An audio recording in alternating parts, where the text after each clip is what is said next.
زہریلی گیس کا ایک خوفناک منظر جو 1064 دن تک جلتا رہا۔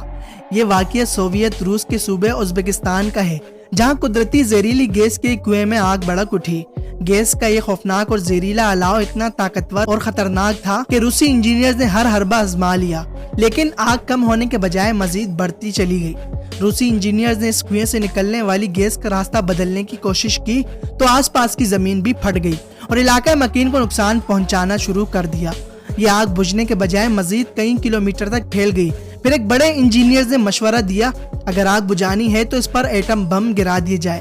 اس مشورے سے بھی زیادہ ہیبت ناک بات یہ ہے کہ روسی حکومت نے اس مشورے پر عمل کرنے کا حکم جاری کر دیا۔ اس پاگل پن میں روسی اکیلے نہیں تھے۔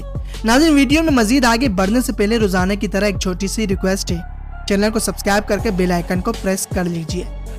دوستو، اس زمانے میں امریکن بھی ایسے ہی منصوبے بنا رہے تھے۔ عام طور پر یہی سمجھا جاتا ہے کہ ایٹومک بم صرف اور صرف دوسروں کو ڈرانے کے لیے تیار کیا جاتا ہے۔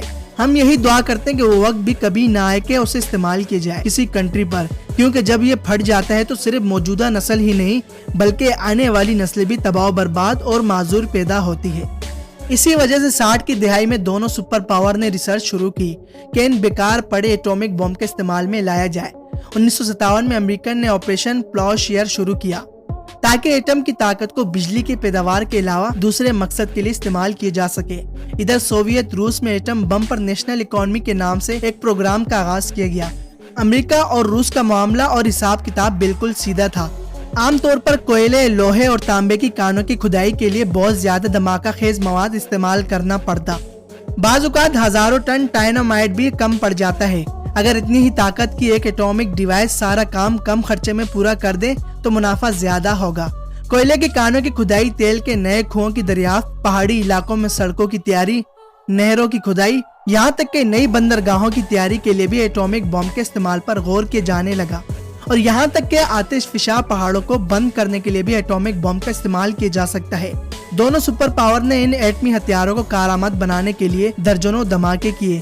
زمین کے اوپر اور نیچے آج بھی دھماکوں کے نشانات موجود ہیں۔ روس میں پانی ذخیرہ کرنے کے لیے اس طریقے کی جھیل بھی بنائی گئی۔ آپ خود اندازہ کر سکتے ہیں اس جھیل کا پانی ایک بار پینے کے بعد دوبارہ کبھی پیاس نہیں لگتی۔ ان تمام منصوبوں میں ایک منصوبہ یہ بھی تھا کہ ایٹم کی مدد سے تیل یا گیس کے کنووں کی آگ بھی بجھائی جا سکتی ہے۔ اور پھر 1963 ازبکستان سے چند کلومیٹر کی مسافت پر کنویں کی کھدائی کے دوران سطح زمین سے 2.5 کلومیٹر نیچے دھماکہ ہوا اور آگ بھڑک اٹھی۔ اس آگ کی وجہ سے روزانہ ملین کیوبک میٹر گیس ضائع ہو رہی تھی۔ اتنی گیس سے حیدرآباد شہر کی ضروریات آسانی سے پوری کی جا سکتی ہے۔ 3 سال سوویت روس کے انجینئرز نے تابڑ توڑ حربے آزمائے، لیکن اس آگ کو بجھانے میں ناکام رہے، یہاں تک کہ اس آگ پر پورا ایک دریا بھی بہا لیا گیا، مگر یہ پھر بھی آگ ٹھنڈی نہ ہوئی۔ بلڈوزروں سے اس آگ پر مٹی بھی ڈلوائی گئی، مگر اس آگ کی شعاعوں پر مجال کچھ اثر پڑا ہو۔ اگر یہ آگ اسی طرح چلتی رہتی اور پھیلتی جاتی تو یقیناً آج دنیا میں موجود کچھ کنٹریز کا وجود ہی نہ ہوتا۔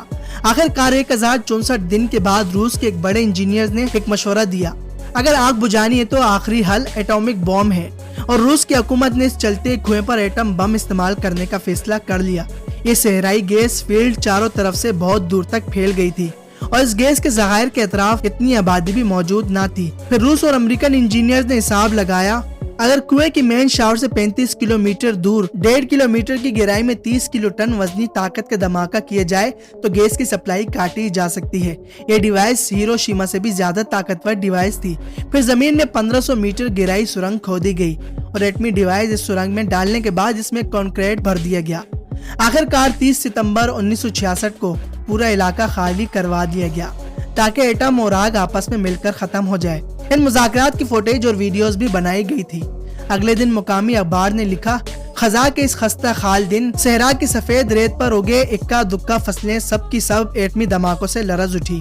دھول کے بادلوں نے صحرا کو ڈھانپ لیا۔ پیلی یاک کا مینار پہلے سست روی سے پھر اچانک تیزی سے بجھنے لگا۔ آخر شعلہ آخری بار روشن ہوا اور ہمیشہ کے لیے بجھ گیا۔ 1064 دن گزرنے کے بعد پہلی بار صحرا میں ایک بار پھر خاموشی چھا گئی۔ آگ کی چنگار کا گلا گھونٹ دیا گیا۔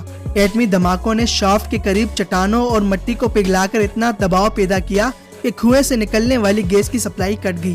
یوں دنیا کی تاریخ میں پہلی بار روس نے ایٹومک بم کی مدد سے صرف 23 سیکنڈ میں گیس کے کنویں سے 1064 دن سے لگی آگ کو ہمیشہ کے لیے بجھا دیا۔ اس کے بعد مزید 5 مرتبہ یہی طریقہ کسی اور جگہ بھی استعمال کیا گیا۔ ناظرین، یہ تھی ہماری آج کی ویڈیو۔ امید کرتا ہوں ہماری یہ ویڈیو آپ کو ضرور پسند آئی ہوگی۔ پسند آنے کی صورت میں ویڈیو کو لائک کر کے شیئر کر دیں۔ ملتے ہیں اگلی ایک اور انفارمیٹیو ویڈیوز میں۔ دیجیے ہمیں اجازت، تب تک کے لیے اللہ حافظ۔